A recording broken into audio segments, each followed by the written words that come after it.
فراد.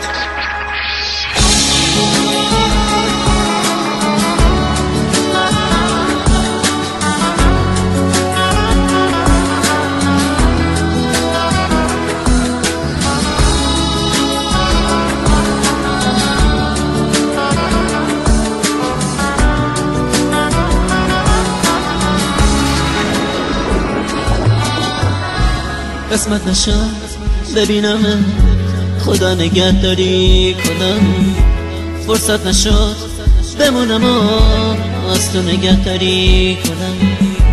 گفتم اگه ببینم دل کندنم سخته برام، اگه یه وقت بگی نرو رفتن پر از درد برام.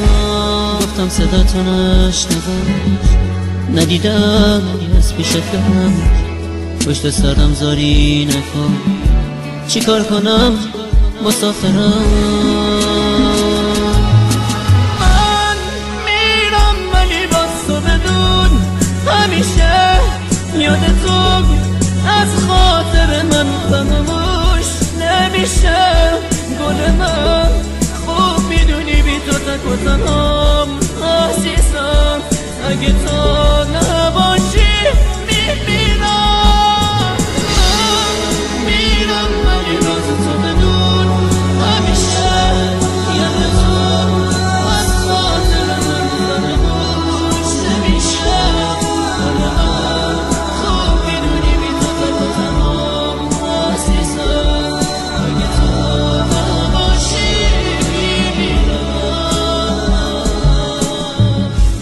نامه رو تو تهش بخون، گریه نکن طاقت بیار، نامه رو خط خطی نکن، دو جمله رو هم دوام بیار.